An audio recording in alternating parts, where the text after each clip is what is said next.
Is Donald Trump's coup happening right now? What if we are living through the coup right now and nobody realizes it? Because the best evidence that Donald Trump would attempt a coup is that he already did.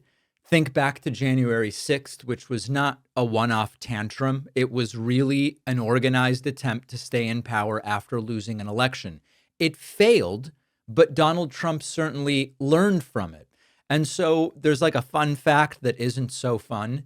Studies show that the biggest predictor of doing a coup is having attempted a coup in the past. If you've done it before, you're more likely to try it again, especially if you didn't really face any consequences. And I think it's important for us to look honestly at what's happening today in 2025 and say, is there the possibility of a coup attempt sometime in the distant future over the horizon of our spherical Earth? Or could it be happening right now? You have a government that is officially shut down. Congress isn't passing laws. They're not swearing in Adelita Grijalva. The Senate can't move anything. The House is barely functional. And somehow Donald Trump is still governing by decree. We're hearing talks about troops in Venezuela, a move which under the Constitution requires authorization from Congress, which obviously Donald Trump is not going to seek. We are seeing attempts at mass firings and layoffs of federal workers, tens of thousands, some reportedly escorted out without any kind of due process or proper termination, even though civil service laws are supposed to prevent political purges from federal employment. And while Congress is locked out, the Trump administration is spending taxpayer money like it's monopoly cash, hundreds of millions of dollars for Kristi Noem's new private jets and executive orders rerouting agency budgets. We've got demolition happening at the White House that would normally need all sorts of approvals, never mind congressional approval. And the legal problem is the following. Congress holds the purse strings. Congress declares war. Congress oversees the executive branch. This is basic civics. But if Congress is paralyzed and Trump just keeps acting anyway, he is effectively ruling without checks or balances. That is arguably a form of a coup. Now, Trump's defense and the people around him's defenses are always the same. If Democrats would just reopen the government, then okay. And it sort of is the perfect setup, kind of the perfect foil. You create chaos, and then you say, things are so chaotic, I have to ignore the rules. And that is what makes all of this feel less like dysfunction and more like a strategy. Congress shut down, and so Trump has eliminated one, really the major legislative body that could stop a lot of what he's doing. It's like a loophole. If no one else can act, the president just acts, and then the president is acting alone. And the country and legacy and corporate media, Republicans certainly, everyone's mostly shrugging.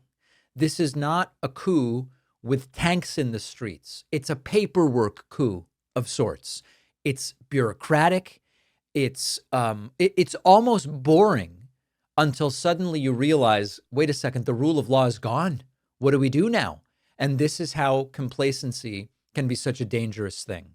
A new norm is broken, and then people adjust. They go, that's weird, but I guess like this is the way we do politics now.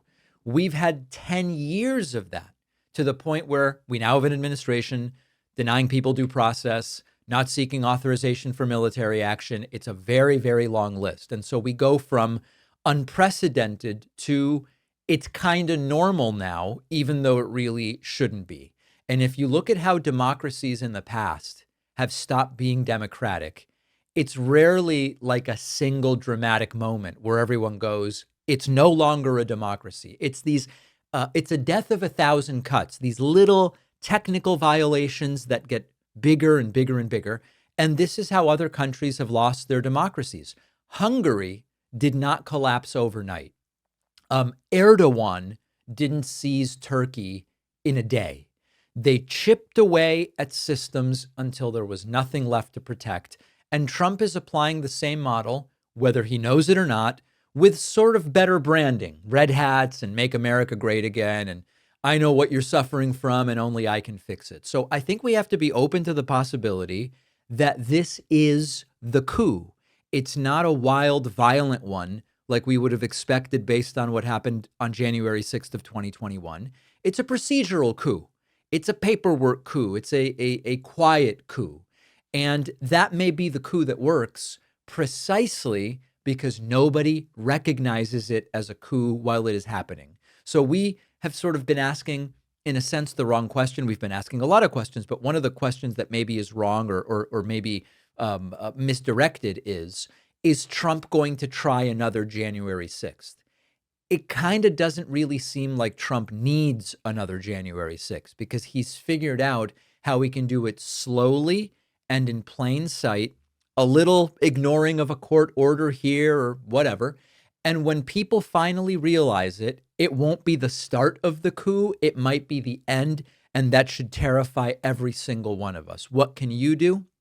Stay engaged, obviously vote, talk to people in your communities about what's going on, get involved either by running for a position or by doing media and content, making sure that if the time comes for the mass rallies and the protests, you're prepared, you're engaged, you know how far you're willing to go. We don't want to end up in a situation where we say, whoops, we missed the coup, and now we're at the end of it and they've completely taken irreversible control. That would be very, very bad.